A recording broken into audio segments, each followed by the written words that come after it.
오늘 창세기 3장 16절부터 24절까지 본문인데요. 오늘과 그리고 다음 주 이렇게 두 부분으로 나눠서 살펴보도록 하겠습니다. 오늘 전체 본문 말씀을 살펴보는 맥락은 1차적으로 하나님을 떠난 아담이 어떤 상태에 빠지게 되고 어떤 재앙과 저주와 심판, 형벌 가운데 거하게 됐는지 그 위주로 같이 살펴보고, 다음 주에는 그 아담의 형벌과 저주와 재앙의 상태가 그냥 아담을 망하게 하는 것이 아니고 그 속에 다 하나님의 은혜와 사랑이 숨겨져 있습니다. 그래서 1차적으로 오늘 아담이 어떤 멸망 가운데 빠지게 됐는지 먼저 살펴보고, 다음 주에 그것이 단순한 멸망이 아니고 하나님이 그들을 살리시기 위한 구속의 계획이 어떻게 숨어 있는지, 이런 부분들을 두 주간에 걸쳐서 살펴보도록 하겠습니다. 아담이 범죄하고 난 이후에 아담이 하나님을 찾아간 게 아닙니다. 하나님이 아담을 찾아오셨죠. 왜 찾아오셨냐? 살리려고 찾아오신 것입니다. 그래서 지난주에 말씀드렸지만 심판 배경이라고 이야기했죠. 날이 서늘할 때, 정확하게 말하면 날이라고 하는 것은 요미라고 표현을 하고 히브리어에서, 그리고 여기 서늘하다라고 하는 건 바람이 분다라고 해서 루아흐라고 되어 있다고요. 정확하게 이야기하면 성령의 날입니다. 바람이 부는 날, 날 중에서 바람이 불 때는 이제 해가 지고 바닷가에서 이렇게 바람이 불어오는 팔레스타인 지역에, 그래서 이제 날이 서늘할 때, 그럼 저녁 때, 어두울 때, 그때 이제 바닷바람이 불어온단 말이죠. 그래서 캄캄함이 임하고, 그리고 바람이 불어오는 그 시간표가 어둠의 시간표, 심판의 시간표이기도 하고, 또 루아흐를 바람이 아니라 성령으로 해석을 한다 하더라도 성령의 날, 성령께서 오시는 날, 그날이 심판을 표현한단 말이죠. 그래서 하나님께서 네가 그것을 먹는 날에는 반드시 죽는다라고 이야기를 했기 때문에, 그날에 하나님께서 찾아오셨을 때 아담 입장에서는 내가 심판을 당하러, 심판하시기 위해서 하나님께서 오시는구나, 정령 죽는다고 했는데 죽이러 오시는구나 라고 생각할 수밖에 없는 것입니다. 유대인의 역사가는 시작부터 끝까지 일자적인 역사는 시작이 있고 반드시 종말, 끝이 있다라고 했는데, 그 끝에는 하나님이 심판주로 오셔서 모든 공평과 공의와, 그리고 하나님의 모든 이 율법, 하나님께서 주신 법에 대해서 심판을 하기 위해서 의인과 악인을 갈라놓으신단 말이에요. 그래서 그 심판의 날이 종말, 그 날이라고 생각을 했고, 아담의 입장에서는 그런 관점에서 지금 이 심판의 시간표가 왔다라고 생각을 하는 겁니다. 근데 그 종말에 하나님께서 찾아오신, 그 종말에 찾아오신 시작은 아담을 죽이기 위해서 찾아오신 게 아니고 사실은 살리기 위해서 찾아오셨단 말이에요. 그게 이제 다음 주에 같이 나눌 내용입니다. 다시 심판받아 마땅한 아담이에요. 근데 하나님께서 종말이 시작되는 그 시간표에 찾아오신 하나님은 사실은 죽이러 찾아온 게 아니고 아들이기 때문에, 자기의 형상이기 때문에 살리기 위해서 오신 것입니다. 그게 예수님의 초림이라고 볼 수가 있어요. 예수님이 오셨을 때 종말이 왔다라고 생각하고, 세례 요한마저도 이제 심판의 때가 왔다, 나는 단순히 물로 세례를 주지만 그 불로 세례를 주고, 그리고 타작마당에 이제 알갱이들은, 알곡들은 전부 다 곳간에 들이시고 나머지는 전부 다 이 불에 살르실 것이다. 심판하러 오신 메시아를 이야기하죠. 종말이 심판, 메시아의 오심을 통해서 종말이 온다라고 생각을 했는데, 그 메시아가 왔는데 사실은 종말이 우리가 생각하는 심판이 오지 않고 우리를 구원하러 왔다라고 예수님 이야기하는 거예요. 너희들이 생각한 것처럼 내가 심판하러 온 것이 아니고 나는 너희들을 살리기 위해서 왔다라고 예수님이 직접 말씀을 하시죠. 오늘 여호와 하나님이 종말에 아담의 입장에서는 나타나신 것인데, 그를 심판하기 위해서 오신 것이 아니고 사실은 살리기 위해서 오셨다라는 말이에요. 하지만 아담의 입장에서는 하나님과의 관계가 끊어지고, 죄로 말미암아서 하나님과의 관계가 끊어지고 난 이후부터는 하나님을 찾아갈 수가 없어요. 하나님은 찾아오시는데 그는 숨습니다. 숨는 이유를 뭐라고 생각하죠? 내가 벗었으므로 부끄러워하여 숨었나이다 라고 이야기를 하거든요. 근데 아담이 벗었습니까? 입었죠. 무화과 나무 잎을 엮어가지고 부끄러운 것을 가렸잖아요. 하나님 앞에서는 그게 아무 소용이 없다는 거예요. 사람들끼리 봤을 때는 그게 부끄러움을 가릴 수 있는, 수치를 가릴 수 있는지 모르지만 하나님 앞에 섰을 때는 죄인들은 아는 것입니다. 이것 가지고는 하나님 앞에 설 수 없다라고 하는 것을 알게 돼 있어요. 아무리 하나님께서 은혜를 주신다 하더라도 내 모습을 하나님 앞에서 마지막 심판의 시간 앞에 의인이든 악인이든 다 자각을 하게 돼 있습니다. 의인도 구원받은 자도 하나님 앞에 나는 죄인입니다라고 이야기를 하게 돼 있고, 그리고 악인도 하나님 앞에서 떳떳한 사람 없어요. 전부 다 무릎 꿇고 굴복하면서 죄인이다라고 이야기할 수밖에 없는 것입니다. 사람이 아무리 잘났어도 하나님 앞에 서면 하나님과 본인이 같지 않다라는 것을 알게 돼 있어요. 새하늘과 새 땅에 누가 살 수 있냐면, 나는 하나님이 하나님으로 대우해주고 하나님이 나를 하나님의 아들로 대우해주지만 나는 하나님이 앞에서는 하나님이 아니고 하나님의 아들이 아니고 양자다라는 사람만 들어갈 수 있는 거예요. 우리가 하나님의 아들이 되죠. 근데 양자예요. 아들로 쳐주신 거지 아들 아니란 말이에요. 우리를 그리스도같이 대우해 주십니다. 우리를 하나님같이 대우해 주세요. 근데 알아요. 나 하나님 아니다. 그 사람만 하나님과 살 수 있다고. 근데 창세기에서 나온 이야기는 전부 다 뭐냐면 하나님이 하나님 대우해주고 하나님의 아들 대우해주니까 지가 원래부터 아들인 줄 알고 원래부터 하나님인 줄 아는 거예요. 그걸 보고 죄라고 이야기한다고. 그걸 보고 내가 하나님같이 되려고 한다라고 하는 거예요. 하나님같이 되죠. 하나님이 그리스도같이 우리를 만들어주시겠다라고 했고, 하나님이 그리스도랑 우리를 똑같이 대우해 주시고 똑같이 다스리게 해준다고 했으니까 그리스도같이 되죠. 하나님이랑 같이 되죠. 아들이 되죠. 근데 안단 말이에요. 새하늘과 새 땅에 사는 사람은 이게 내가 잘나서 내가 진짜로 하나님 된 게 아니고 하나님의 은혜와 사랑으로 나를 그 자리에 세워줬다라는 걸 안단 말이에요. 그거 모르는 것을 보고 죄라고 합니다. 내가 한 줄 알아요. 천사들의 반역도 똑같고, 천사도 최고로 하나님께서 지혜 주고 총명 주고 아름다움 주고 모든 보석으로 에덴 동산 다 누리게 해줬더니 에스겔서에 자기가 하나님인 줄 아는 거예요. 사람도 똑같다니까. 죄의 내용은 그거밖에 없어요. 하나님 아닌 피조물이 자기가 하나님인 줄 아는 거예요. 왜? 하나님이 그만큼 하나님과 동등하게 대우해 주시고 복을 주시니까. 그러니까 지가 하나님인 줄 알죠. 그 사람들은 전부 다 죄인이라는 거예요. 아담이 왜 하나님의 말씀을 어겼냐? 자신이 하나님인 줄 알았어요. 자신이 하나님과 동등하다고 생각했어요. 그러니까 하나님 생각에는 이래도 내 생각에는 이렇지 않다는 거예요. 그리고 하나님이 뭔가 내가 원하는 것들을 하지 못하게 하신 거를 내가 행해서 하나님 자리에 서려고 했단 말이에요. 그게 선악과를 따먹는 행위죠.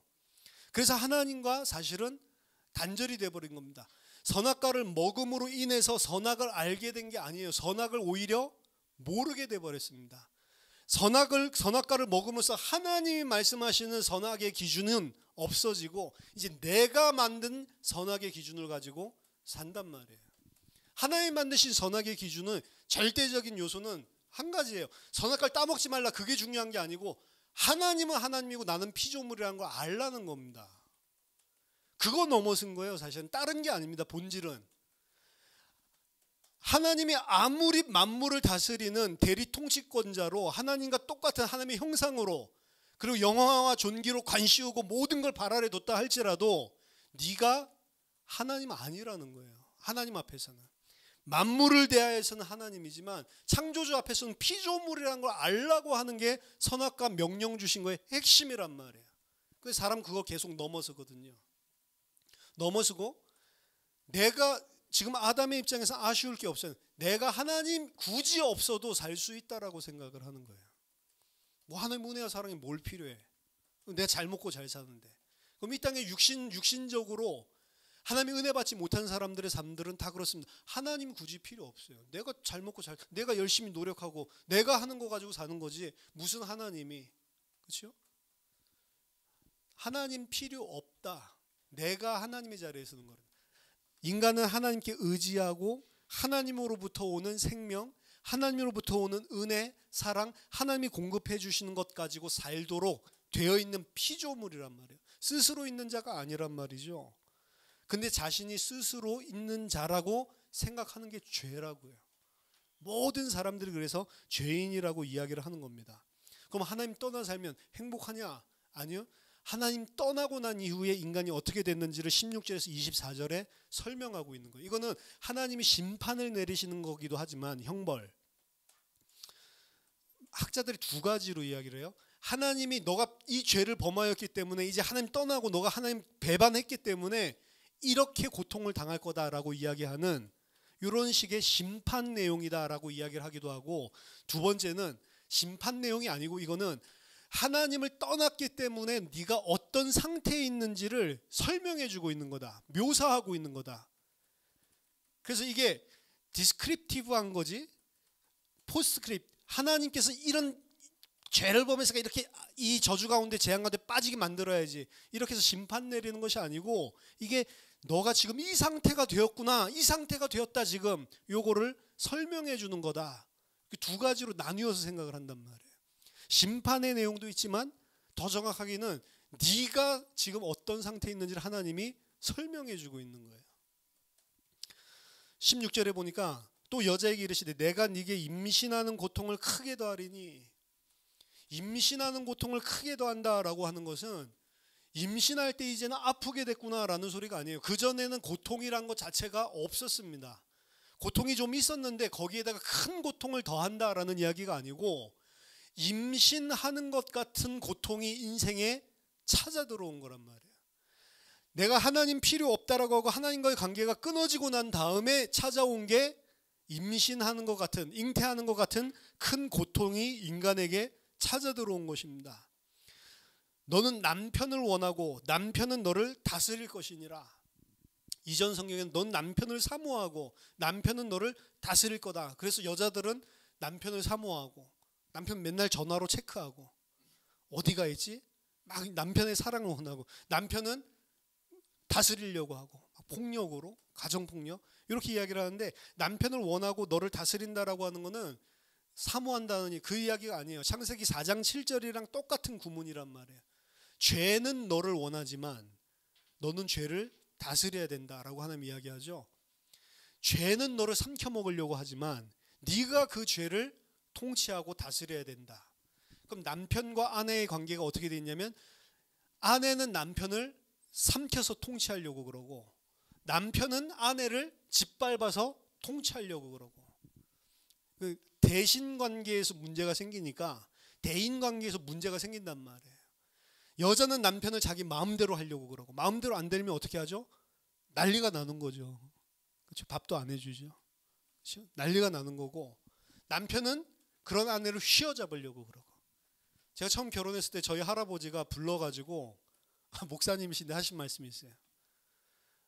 경제를 틀어 잡아야 된다. 통장을 공유하지 말고 모든 돈은 너만 알고 있어라. 그거를 갖다가 저한테 상담을 해주시더라고요. 그래서 미쳤다. 전 속으로 목사님이 손주 결혼하는데 불러서 딱 한마디 충고하시는데 그것만 충고하셨어요. 경제를 틀어잡아야 된다. 이게 지금 육신적인 거란 말이에요. 내가 아내를 내 마음대로 하려면 경제를 틀어잡아야 된다는 거지. 아내가 남편을 틀어잡으려면 또 틀어잡는 방법들, 노하우들이 또 있겠죠. 여러 가지가. 그렇죠. 서로 그렇게 내가 원하는 걸로, 이건 단순하게 남편 아내 사이의 관계 이야기만 하는 게 아닙니다. 모든 대인 관계에 있어서 내가 원하는 대로 돼야 돼요. 자식을 볼 때에도 내가 원하는 대로 돼야 되는 겁니다. 그렇죠? 자식도 조금 머리 크기 시작하면 이제 부모님 원하는 거 하기 싫고 내가 원하는 대로 해야 되는 거예요. 그래야 직성이 풀리는 거예요. 모든 게 다 기준이 납니다. 내가 위에 서 있고 내 생각이 맞고 내가 집 밟아야 된단 말이에요. 사람이 하나님의 자리에 앉게 되니까 다 하나님의 자리니까. 그러니까 싸우는 사람들 이야기 들어보세요. 이 사람 말 들어보면 이 사람 말 맞고요. 이 사람 말 들어보면 이 사람 말 맞다니까. 전부 다 상황이 있는데 전부 다 맞아요. 그러니까 뭐 황희정 선생이 어떤 종들 둘이 싸우고 있는데 들어보더니 야, 네 말이 맞다. 이 사람도 네 말이 맞다. 그러니까 어떤 사람은 이 사람이 맞든지 저 사람이 맞든지 해야지. 왜 저 사람도 맞고 저 사람도 네 말도 맞다. 다 맞다라고 이야기하잖아요. 각각 이야기하는 논리들이 각자 개인의 이야기 들어보면 다 맞다니까요. 다 맞는데 전부 다 자기가 옳다라고 생각하고 집 밟으려고 그러지 절대로 타인을 생각해가지고 내가 죽는 법이 없단 말이에요. 그게 죄인 하나님의 자리에 선 사람들의 생각이란 말이에요. 한참 유행했었죠. 스카이캐슬이라고. 하도 보라고 그래가지고 제가 정주행을 해가지고 다 봤거든요. 그 설날 때인가 뭐 그때 연휴 때 싹 다 봤는데 거기서도 똑같아요. 결국에는 나중에 너무 해피엔딩으로 말도 안 되게 끝나가지고 무슨 도덕책 같이 돼버렸는데 전부 다 내가 원하는, 사실은 자녀들도 그 남편들도 모든 게 내가 원하는 것들을 이루어주는 그런 내 꿈을 갖다가 이루는 통로지, 거기에 반대되면 죽여버리는 거죠. 그렇죠? 그게 지금 하나님 떠난 왕된 사람들, 하나님 떠나서 자기가 하나님 된 사람들의 삶이란 말이에요. 그럼 행복하냐? 안 행복하다니까. 그렇죠? 남자에게 이르시죠. 아담에게 이르시되 네가 네 아내의 말을 듣고 내가 네게 먹지 말라 한 나무 열매를 먹었은즉 땅은 너로 말미암아 저주를 받고 너는 평생에 수고하여야 그 소산을 먹으리라. 땅이 너로 말미암아, 하나님과의 관계가 끊어지니까 땅이 저주를 받았다라고 이야기를 합니다. 원래 땅은 인간의 통치를 받는, 땅을 정복하라라고 이야기를 했고, 에덴 동산에서의 땅은 먹기에 좋고 보기에 좋은 열매를 자신이 일하지 않아도 내주는 것이 에덴 동산이었다고요. 아담은 먹고 살기 위해서 땀 흘려서 일한 적이 한 번도 없습니다. 하지만 이제는 땅도 이제 인간의 말 안 들어. 땅도 이제 이 자리 자체를 바꿔버린 겁니다. 원래는 인간 아래 땅인데 땅이 인간 위를 밟아 서는 거예요. 죄로 말미암아서 모든 디스오더, 원래 질서대로 돼 있었던 것들이 전부 다 거꾸로 질서가 다 깨져버렸단 말이에요. 원래는 하나님, 그 아래 하나님의 형상, 하나님의 아들, 종이지만 피조물이지만 하나님같이 세워놓으신 인간, 그 아래 만물, 그 아래 사탄, 사실 요게 질서란 말이에요. 요게 하나님이 세워놓으신 창조 질서인데 죄로 깨지고 난 다음에 사단이, 뱀이 인간을 장악하고 인간이 가지고 있었던 모든 땅을 다 장악해버렸죠. 그리고 사단이 그 모든 땅을 가지고 누구를? 사람을 짓밟죠. 그러니까 하나님, 인간, 만물, 사단 요거였다면 사단, 만물, 인간, 하나님 완전히 순서가 거꾸로 바뀌어버렸단 말이에요. 땅도 이제 내가 원하는 것들을 주지 않아요. 더 이상 풍족함은 없습니다. 가시덤불과 엉겅퀴를 땅이 내놓는다라고 이야기를 했고, 네가 흙으로 돌아갈 때까지 얼굴에 땀을 흘려야 먹을 것을 먹을 수 있다. 이 상태가 된 거예요. 인간이 원래 일하면서 먹고 사는 존재가 아니었단 말이에요. 원래 하는 일은 먹고 살기 위해서 하는 일이 아니었습니다. 아담에게 원래 에덴 동산에서 일하라고 한 거는 먹고 살기 위해서 하는 일이 아니란 말이에요. 그거 안 해도 먹고 살 수 있다고. 그거 하는 일은 하나님, 그 에덴 동산에 하나님께서 집어다 놓고 그 땅을 갈게 하고 일하게 하신 것들, 그거 자체가 예배라고 그랬잖아요. 섬기는 그 레위 제사장들이 하는 일이라고 그랬잖아요. 그 단어가 지키고 그리고 일하고 섬기고, 그거 자체가. 아담이 원래 하는 일은 하나님께 감사하고 하나님께 예배하는 제사장으로서의 일을 하는 거지, 땅을 열심히 갈아가지고 더 많은 열매 맺어가지고 잘 먹고 잘 사는 게 원래 아담의 일이 아니었단 말이에요. 근데 이제는 땅도 저주를 받아서 내가 일을 해야지만 먹고 사는 거죠. 그래서 얼굴에서 땀이 흐른다. 이마에서 땀이 흐르니까 일할 때 여기다 띠를 갖다가 띄고 일한다. 그렇죠? 계속 땀이 흐르니까. 네가 먹을 것은 밭의 채소인자. 이거 자체도 네가 먹을 것은 밭의 채소다. 원래 인간이 먹는 것은 밭의 채소가 아니었잖아요. 원래 인간이 먹는 것은 씨에 스스로 씨를 뿌리는 열매, 스스로 씨를 뿌리는 그 열매, 토마토 같은 것들, 혹은 나무, 열매 맺는, 씨 가진 열매를 맺는 나무의 과실, 그거 먹는 거라고. 씨를 가진 것들을 먹는 거라고. 밭의 채소는 누가 먹는 거예요? 동물들, 짐승들이 먹는 거라고 이야기했잖아요. 짐승들이 먹는 것을 먹는 존재다. 너의 먹을 것은 밭의 채소인즉. 이 말 아래도 인간이 어떤 상태가 됐다? 짐승과 똑같은 상태가 됐다. 짐승과 인간이 다른 것은 하나였습니다. 짐승도 흙으로 만들었어요. 그렇죠? 짐승도 생물, 네페시 하야라고 이야기를 했고, 인간도 생영이라고 하지만 생물, 네페시 하야, 흙으로 만들어졌어요. 똑같지만 틀린 건 하나밖에 없어요. 하나님이 인간에게만 생기를 불어넣으셨다고요. 성령으로 영원히 함께한 건 아니지만 생기를 불어넣었을 때 인간만 하나님의 형상, 하나님의 아들로, 하나님의 대리 통치권자로 하나님을 알 수 있고 하나님과 교제하고 하나님과 통하는 존재가 인간만 됐다면, 동물은 그게 없단 말이에요. 근데 그 관계가 깨져버리니까 인간은 하나님을 모르게 되고, 그게 짐승의 상태예요. 하나님 모르게 되고, 하나님과 교제할 수 없게 되고, 하나님과 단절되고, 그게 짐승의 상태죠. 그럼 짐승은 뭘 먹어야 돼요? 밭의 채소를 먹어야 된다. 너의 먹어야 될 것은 밭의 채소인지요. 그건 사실은 뼈아픈 선언입니다. 네가 지금 밭의 채소를 먹어야 되는 짐승이 되어버렸구나라고 하나님이 선언하고 계시는 거예요. 그러면서 또 한 가지 선언을 더 하시죠. 너는 흙이니 흙으로 돌아갈 것이니라. 아담이 흙입니까? 창세기 1장에 보면 아담은 흙이지만 흙이 아니에요. 흙에 불과하고 먼지에 불과했지만 그 흙과 먼지였던 그를 하나님이 생명을 주고 생기를 불어넣어서 하나님의 아들로, 하나님의 대리 통치권자로, 하나님의 형상으로 삼았던 자가 아담이란 말이에요. 아담은 하나님의 아들이에요. 그렇죠? 흙이 아니라고. 너는 흙이니 흙으로 돌아갈 거다. 아담 입장에서는 아니에요, 하나님. 나 하나님의 형상이지 저 흙 아니에요 라고 이야기해야 되는데 그것도 몰라요. 이제 흙이라니까 인간은 다 흙이야 이러면서 살지, 내가 흙이 아니라는 사실도 모릅니다. 하나님께서 원래 나를 흙으로 만들려고 한 게 아니란 말이에요. 하나님의 아들로 만들려고 한 것이지. 너는 흙이니 흙으로 돌아갈 것이냐. 이때부터 죽음, 육신적인 죽음에 대해서도 이야기하죠. 영적으로 하나님과 끊어졌더니 육신적인 생명마저도 끊어지게 되는 겁니다. 그러니까 하나님 없이 스스로 살 수 있다라고 하는데 스스로 살 수 있는 능력 자체가 없어요. 스스로 사실은 단 1초도 존재할 수 없는 게 인간입니다. 아담이 그 쫓겨나고 난 이후에 왜 다음 주에 이 형벌과 이 심판 속에 왜 하나님의 은혜가 담겨 있냐면, 은혜가 담겨 있지 않았다면 쫓아내는 것도 아니고 생명 자체가 없다니까. 육신적인 생명도 하나님이 그거 유지해 줘야 있는 거지.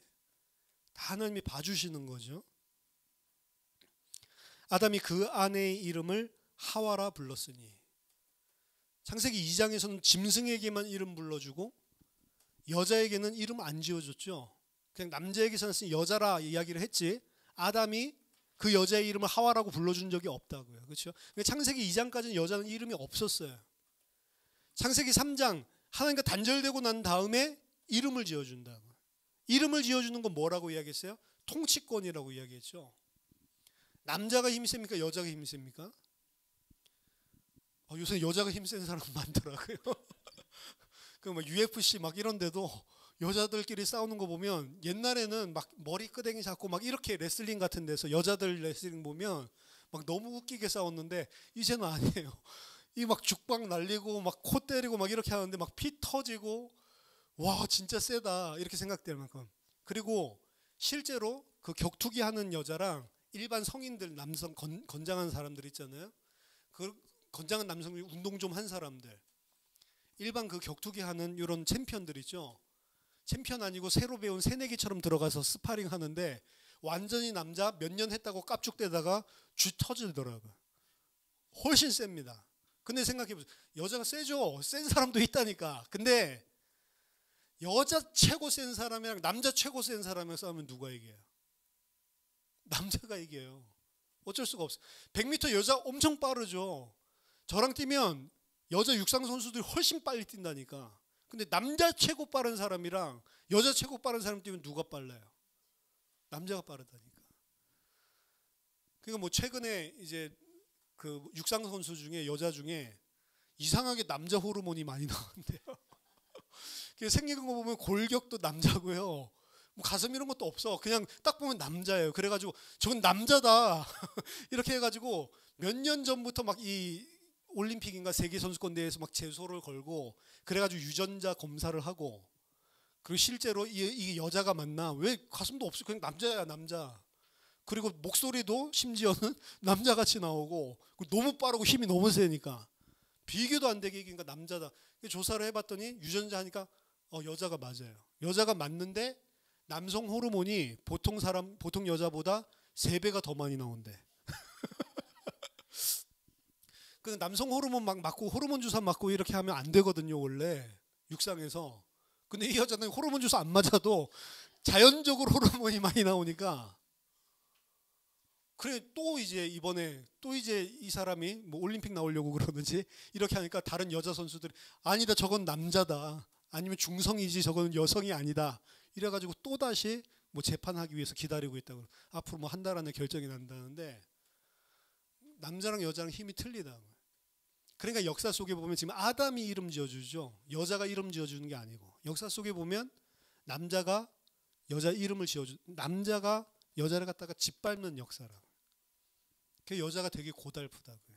그렇죠?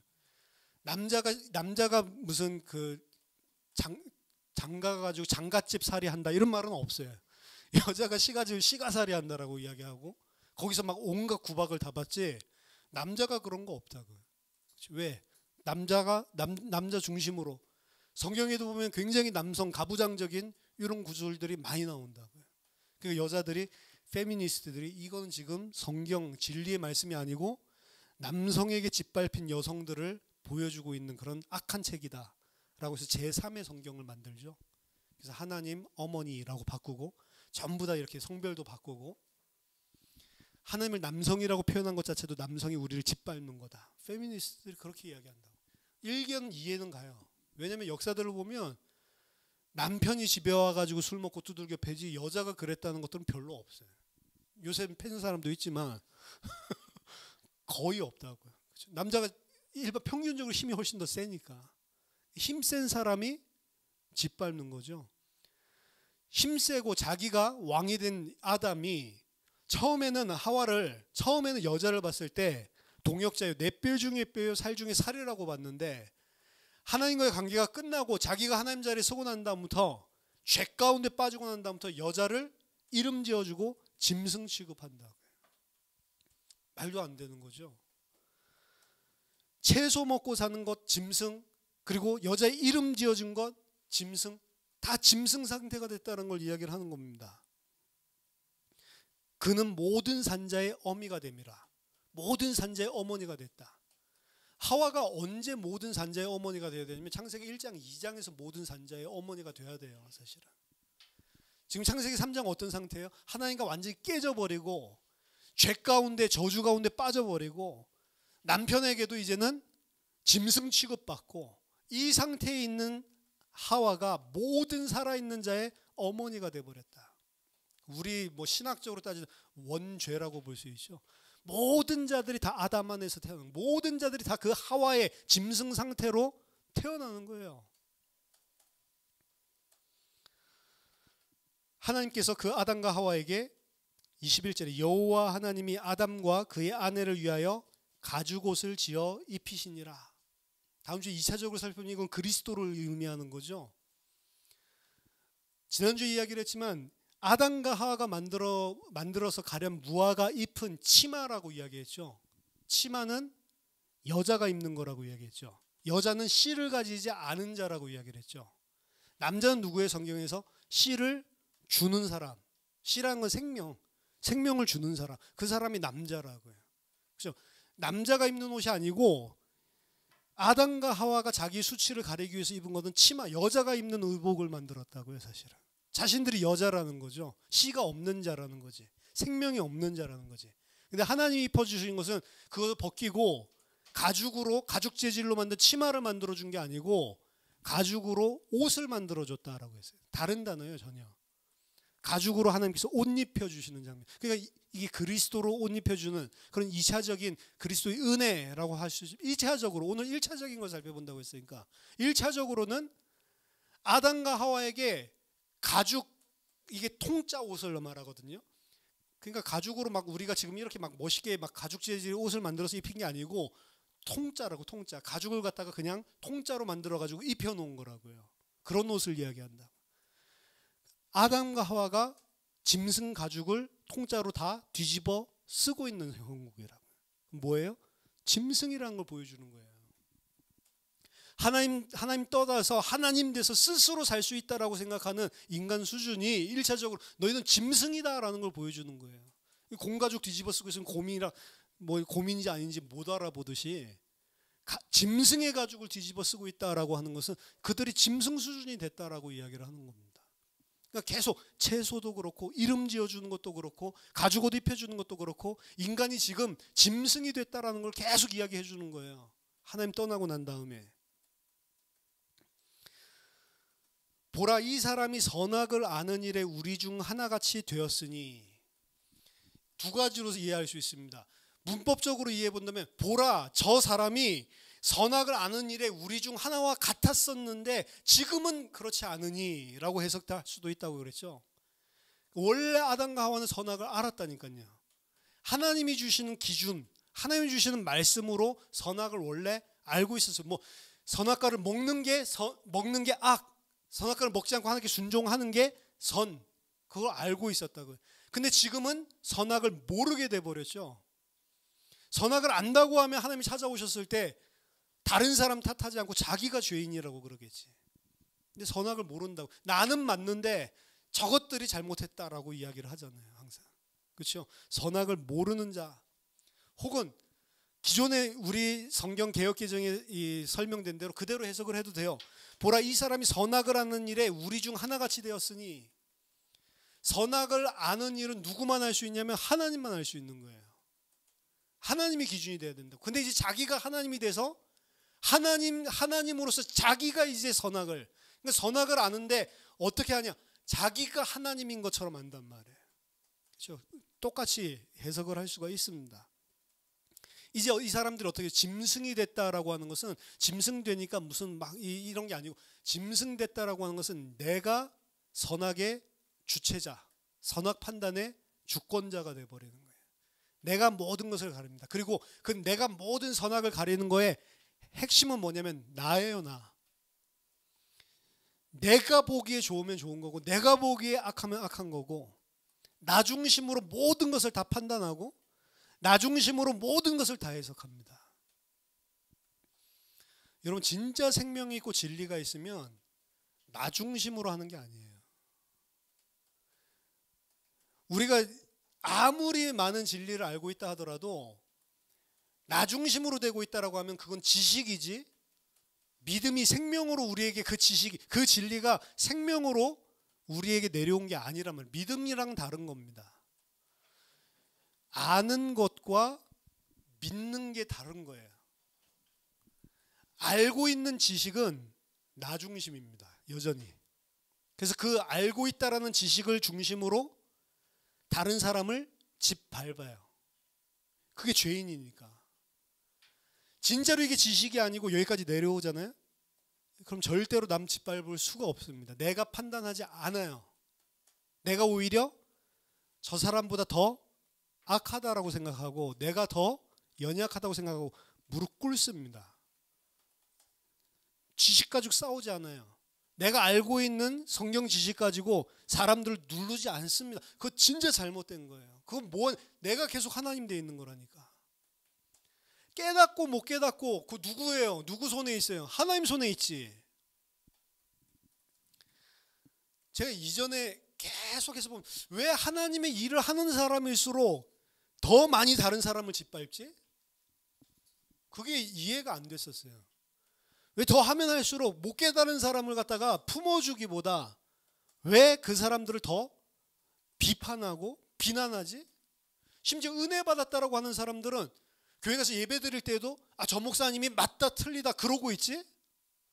맞다 틀리다가 아니고 그 안에서 하나님 주시는 은혜가 있을 건데 계속 내가 판단하고 있죠. 그게 싫었다. 깨달았다고 하는 사람들이 중심으로 옛날에 우리 포럼 하잖아요. 포럼. 깨달은 거 이야기해봐. 한 명씩 돌아가면서. 그 한 명이 이야기하면 아니야. 깨달은 거 이야기하라고 해놓고 본인이 깨달은 거 이야기했는데 자기 수준이 아니면 그거 아니지. 다음 사람이 있는데 자기 마음에 딱 맞아. 그렇지. 이게 깨달은 거지. 그럼 그 다음부터는 어떻게 해요? 이 사람 아니라고 그러고 이 사람 맞다라고 하면서 칭찬해 줬는데 그 다음 사람 포럼 어떻게 해야 돼요? 자기가 생각한 거 말하겠어요? 이 사람이랑 비슷하게 이야기하겠죠. 그럼 다 깨달았는데 니만 못 깨달았네. 그게 뭐예요? 틀렸다. 깨달은 거 같이 쉐어링하고 할 때는 내가 봤을 때 아직도 율법적인 것들이 많이 남아있구나 생각되더라도 다 하나님이 알게 해주시겠지. 놔두면 내가 받은 은혜 나누면 되는 거지. 그 사람 깨달았다 못 깨달았다 왜 그러냔 말이에요.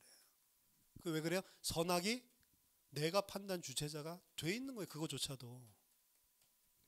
사역자가 그래서 제일 조심해야 됩니다. 사역자가 자기 기준 가지고 계속 판단하잖아요. 그렇죠? 사역 못하는 사람, 아직 복음이 약한 사람, 교회 들어와서 아직 진리가 뭔지 잘 모르는 사람은 절대로 판단도 못해요. 판단하는 거는 그 사람들이 판단하는 건 뭘 가지고 판단하냐면 만약에 내가 그 지식을 가지고 형제들을 비판하고 판단하고 있으면 그거 가지고 야 교회가 사랑 이게 아니네? 그렇게 느끼는 거예요. 왜 그런 걸 느끼냐?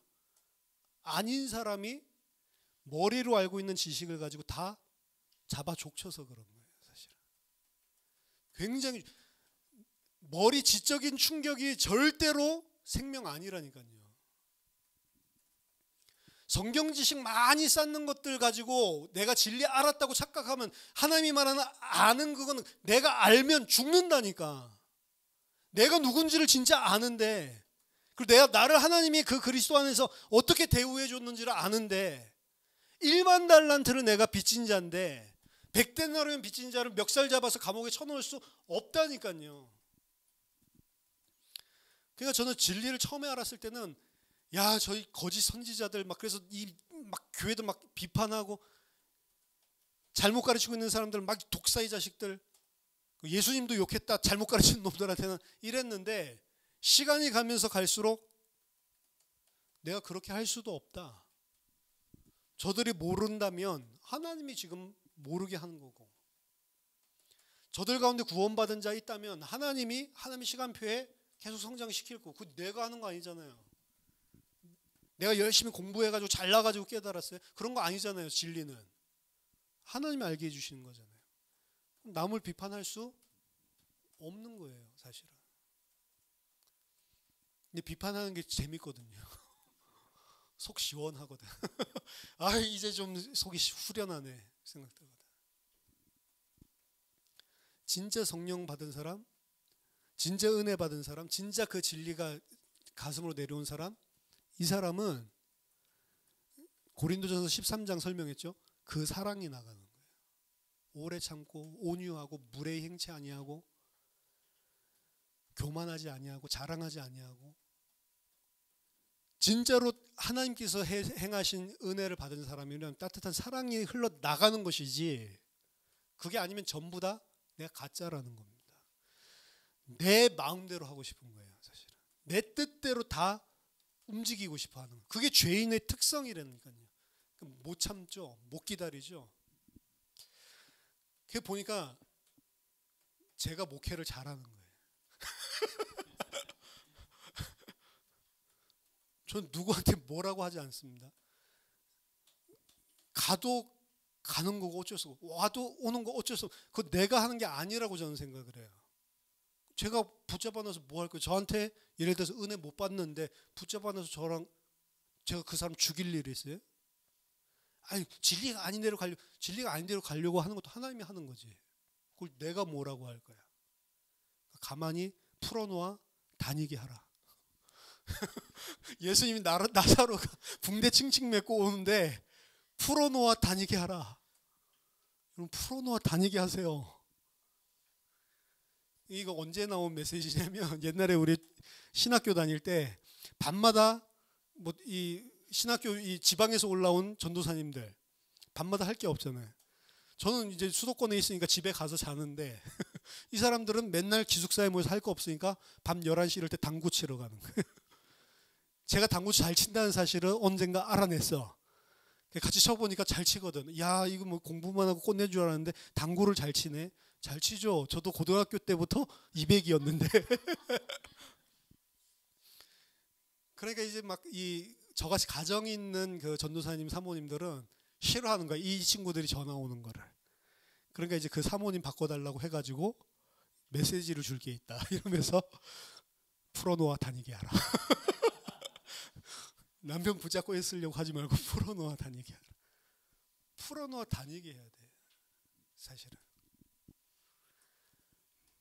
목자는 예수 그리스도입니다.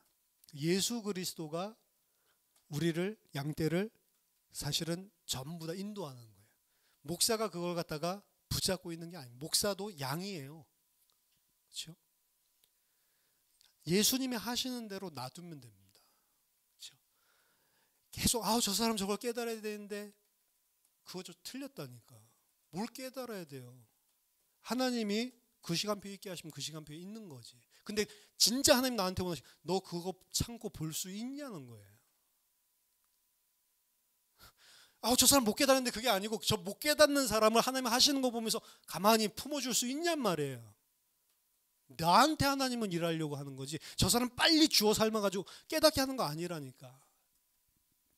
홍시가 익으면 시간표가 지나면은 익어가지고 뚝 떨어지는 것이지 그걸 갖다가 딱딱한 땡감을 가지고 전자레인지 돌리고 만들어가지고 뭔가를 이거 품에다가 안고 무슨 닭알 품듯이 그런다고 그게 갑자기 익는 게 아니라고. 시간이 지나고 정확한 시간표만 하나님께서 주시면 그때 하나님이 익게 하시는 거지 내가 어떻게 해요 그거를.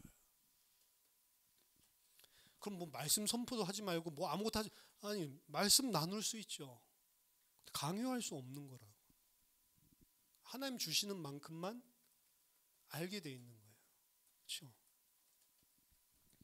그럼 어떻게 하냐? 진짜로 하나님이 다 하신다. 진짜로 해야 될 일은 우리 해야 될 한 가지밖에 없습니다. 하나님이 보내신 자를 믿는 것이 하나님의 일이니라. 예수 그리스도 안 믿는 거예요. 그게 내가 계속 나오는 것입니다. 근데 진짜로 믿고 진짜로 그 시간표도 다 하나님께 맡기고 진짜로 하나님이 다 하신다라고 보게 되잖아요. 그러면 그 사람한테 무례히 행하지도 않고 그 사람 앞에 교만하지도 않고 오래 참을 수도 있고 다 하나님의 은혜로 다 넘길 수 있다. 그리고 진짜로 안타까우면 말로 안타깝다고 하는 게 아니고 그 사람에서 조용히 골방에서 기도하면 되는 거예요. 근데 그렇게 안 하잖아요. 많은 사역자들은. 그렇죠? 옛날에 막 저 사역했었던 것도 막 앞에서 사탄이 가득해가지고 못 깨닫는다고. 말씀만 전하면 졸고 있다고. 조는 걸 어떻게 할 거예요? 졸리는데. 그렇죠? 또 사단이 역사하네. 그렇게 생각하고 있는 나에게 똑같은 사단이 역사하는 거예요, 사실은. 그렇죠? 그 진리를 진짜로 아는 사람, 그 사람은 가슴으로 내려와서 믿음으로 된 사람 다르다니까. 그래서 하나님 일을 하나님 하십니다. 하나님 믿으시고 하나님 하시는 일 보면서 감사하세요. 내가 했다고 생각하는 게 아니면 반드시 끼어있게 돼 있기 때문에 그 사람 역사 일어나도 나를 높이게 돼 있습니다. 분명해요. 역사 안 일어나면 낙심하겠지. 역사 일어나면 나를 역사 안 일어나면 조급하겠지. 역사 일어나면 나를 높인다니까. 왜? 내가 했으니까. 그렇죠? 내가 잘 풀어줬더니 내가 잘 설명했더니 되네. 아니라니까요. 그런 거. 이 말을 다 동의를 하면서도 실제로 우리들은 계속 그러고 있다. 그게 머리에 있지 안 내려와서 그래요. 제가 진짜 목회 잘한다는 말이 아니고 이게 정도다라고 생각을 하는 거예요. 저 아비의 심정이 없는 게 문제예요, 문제. 머리에만 있다는 거지. 잘하는 건 아닌데 좀 상대방이 좀 막 이렇게 실족하고 넘어지면 막 안타깝고 막 아비의 심정이 있어야 되는데 그거 별로 없어. 쓰러질만 하니까 쓰러졌겠지. 하나님이 쓰러뜨리셨으니까 쓰러졌겠지. 이러고 그냥 지켜보는 아비의 심정이 없어요. 그러니까 목회 잘한다는 말은 아닌데 구워 삶아가지고 뭐를 갖다가 이렇게 하려고 하지는 않아요. 왜? 그게 목회가 아니라고 생각하기 때문에. 여호와 하나님이 에덴 동산에서 그를 내보내어 그의 근원이 된 땅을 갈게 하시니라. 그의 근원이 된 땅이라고 했죠. 원래 에덴 동산에서 취한 흙이 아니죠. 원래 아담을 만들었었던 그 흙은 에덴 바깥에 있었죠. 바깥에서 하나님께서 흙을 취해서 사람 만들고 에덴 동산으로 이끌어 놓으신 거죠. 자기의 근원된 그 땅으로 내쫓습니다. 그렇죠?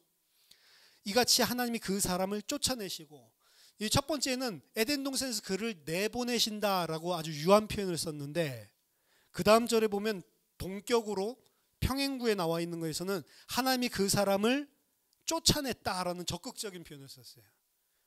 죄 있는 자는 하나님이 쫓아냅니다. 이 쫓아낸다, 가라시라고 하는 단어가 사실은 하나님과 함께 있을 수 없는 상태에 있기 때문에 하나님이 쫓아낸 거잖아요. 똑같은 게 애굽 땅에 있었던 이스라엘 백성을 바로가 쫓아낸다고. 그때도 가라시라는 단어를 쓴다. 그것은 무슨 소리냐면 둘이 영적으로 이게 맞지 않으면 쫓아내게 돼 있는 거예요. 중립은 없습니다. 성경에는 남자와 여자만 있는 것이지 중립이 없다고. 중성인간 없습니다. 남자와 여자가 있는 것이고 하나님과 함께 있을 수 있는 자가 있고 하나님과 함께 있을 수 없는 자가 있는 것이지 중립이 없다고요. 둘 중 하나라고. 사실은 하나님과 함께 있을 수 없는 그 죄인, 왜 하나님 거룩이고 하나님은 공이고 진실이니까 하나님이 내쫓았다라고 이야기를 하는 거예요. 이게 이제 이스라엘 백성 예루살렘 그 가나안 땅에서 내쫓겨는 거랑 똑같은 겁니다. 추방, 익스펠, 추방하다, 익사일, 이 포로로 잡혀가게 하다, 똑같은 단어예요. 이스라엘 백성이 하나님의 성전, 하나님의 약속의 땅에서 우상 숭배하고 하나님의 이름을 더럽혔을 때 하나님이 그를 쫓아내시죠. 에덴 동산에서 하나님께서 쫓아내십니다. 쫓아냈을 때 어디로 쫓아내죠? 에덴 동쪽으로 쫓아내죠. 그렇죠. 동쪽은 뭐라고 했어요? 메소포타미아, 바벨론. 그래서 이스라엘이 동쪽으로 쫓겨나서 어디로 포로 잡혀가요? 바벨론으로 가잖아요. 동쪽으로 가잖아요. 그러니까 아담 이야기 속에 그 메소포타미아, 그 바벨론 이야기가 그대로 들어있는 거죠. 이스라엘은 아마 포로 기시대 때 이 창세기를 읽으면서 우리 이야기다라고 생각을 했을 거예요. 우리도 지금 하나님 앞에 죄를 지었다가 동쪽으로 쫓겨난 상태거든. 그렇죠? 통로는 하나밖에 없습니다. 하나님의 성전으로 들어가는 통로는 하나밖에 없어요. 동쪽에 있는 남문. 동쪽의 남문으로밖에 들어갈 수가 없어요. 동쪽으로 쫓겨났고 어디로 들어가요? 동쪽으로 들어가요. 이집트는 남쪽에 있는데 남쪽에 있을 때도 동쪽으로 돌아서 들어온다고요. 동쪽에만 출입문이 있습니다. 생명나무 열매를 따먹고 그들이 영생할까 한다라고 걱정하시면서 에덴 동산 동쪽에 그룹들을 두고 그리고 화영검, 두루 도는 불칼을 둬가지고 생명나무의 길을 막아버리죠. 길은 동쪽밖에 없어요, 사실은. 그래서 하나님이 아담을 에덴 동산으로 들이실 때도 동쪽, 에덴이라고 하는 큰 지역의 동쪽에 동산을 창조, 동쪽으로 들어오게 하신 거고, 이스라엘도 요단을 반드시 건너서 동쪽에서 들어오게 하시는 거고, 복음은 항상 서진합니다. 역사적으로 보면 서진하는 것들이 동쪽에서 서쪽으로 옮겨간단 말이에요. 바벨론에서 가나안 땅으로 팔레스타인으로 들어가듯이 계속 서진한다고요. 복음이 동쪽 문을 통해서 들어간다라고 하는 성전을 상징하는 거고, 이게 창세기부터 드러나는 거라고요. 성전은 동쪽으로만 들어가지. 문이 하나고 길이 하나예요. 그 길이 하나라고 하는 이야기는 예수님 이야기죠. 내가 곧 길이요 진리요 생명이다. 그 길밖에 없어요. 다른 길 없다고. 동쪽으로만 들어가야 된다. 그러니까 하나님이 에덴 동산 지키기 위해서 어디만 막으면 돼? 동쪽만 막으면 된다. 자, 하나님을 의존해서 하나님으로부터 생명, 복, 도움을 받아야 살아야 될 그 인간, 하나님이 주셔야지만 존재할 수 있는 인간, 하나님이 내게 은혜 주셔야지만 하나님과 함께 할 수 있고 하나님의 아들이 되고 만물을 통치하고 하나님과 영원히 그 성전 에덴에서 거할 수 있는 인간, 그들이 그 하나님 필요 없이 내가 스스로 하나님 될 수 있다라고 생각하고 하나님 떠났을 때 내가 하나님 돼서 살 수 있다라고 생각하고 나 하나님 별로 필요 없다, 나 하나님이다 라고 생각하면서 살 때, 그때 생긴 이야기들이 16절 24절까지 전부 다 멸망입니다. 멸망. 하나님 도움받아야 살 수 있는 먼지가 하나님 필요 없다고 하니까 먼지가 되는 거예요. 원래 자기 자리로 가는 거죠. 하나님이 도와줬을 때 생명을 가지게 되는데 하나님이 필요 없다고 하니까 그 생명 뺏기게 되는 겁니다.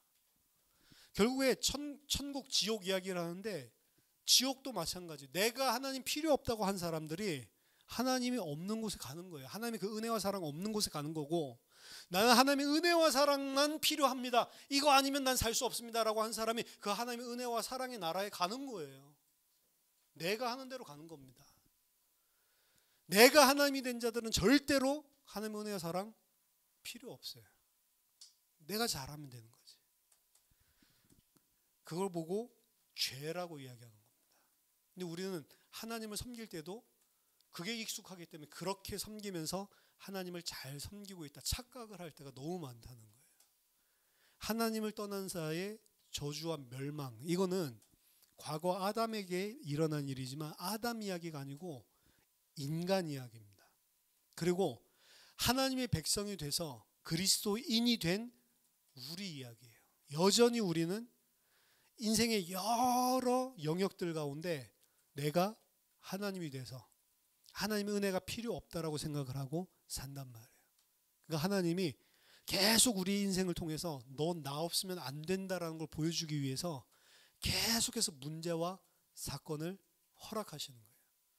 문제와 사건들 당하면서 하나님 나를 징계하신다 생각하지 말라고 했습니다. 징계당하고 하나님께서 우리를 벌 주시는 거는 네 욕심 때문에 그런 것이지 하나님은 그거 하시는 분 아니라고 이야기했어요. 시험을 한다, 하나님이 시험하는 게 아니고 네가 욕심 부리기 때문에 시험 받는 거다. 내가 하나님이 된 영역들이 인생을 통해서 이 땅에 인생 여정을 통해서 계속 부딪히면서 드러나는 거예요. 그거 드러날 때마다 뭘 깨달아야 되냐, 내가 하나님 떠나서 살 수 있는 존재인가, 요거 생각하라는 거예요. 진짜로 이 영역에 있어서도 하나님이 주인이 되지 않으면 나는 안 되는구나 인정하라는 거예요. 우리를 그 인정하는 하나님의 백성들로, 하나님 앞에 피조물로, 하나님의 절대적인 의존하는 존재로 만드셔서 하나님 나라에 영원히 있게 하시는 겁니다. 그 나라 들어갔을 때 우리가 어느 정도로 그 사실을 인정하냐, 하나님과 같이 되고 그리스도와 똑같은 부활체를 입고 그리스도와 함께 형제라고 칭해 주시고 그리스도와 함께 왕노릇을 하는데도 이건 다 하나님의 은혜입니다 라고 무릎 꿇는 자로, 영원히 찬송하는 자로 바꾼단 말이에요. 우리가 하나님과 같이 된다라고 해서 우리가 하나님 아니라는 겁니다. 하나님이 그렇게 대우해 주시는 거지. 칭의, 우리가 의인이라고 해준다고 해서 내가 의로운 거 아니란 말이에요. 하나님이 의롭다고 칭해 주시는 거지. 아들이라고 해서 우리가 진짜 아들 아니라니까. 우린 먼지라니까. 아들이라고 양자로 입양시켜 주신 거지. 그걸 아는 자만 산단 말이에요. 근데 그거 모르는 걸 죄라고 한다고. 하나님 같이 해주면 하나님인 줄 안다니까. 그리스도와 똑같이 되어주면 내가 그리스도인 줄 안다니까. 그게 죄잖아요. 그 작은 거 하나, 하나님 난 피조물, 요거 못하는 거예요. 계속 여러분들이 정말로 하나님만 의존해서 그 하나님의 은혜와 사랑으로만 살 수 있는 존재라는 걸 아시고 그 하나님의 은혜, 하나님의 아들들로 온전히 성장하시길 예수 이름으로 축복합니다. 기도하겠습니다. 하나님 은혜를 감사드립니다.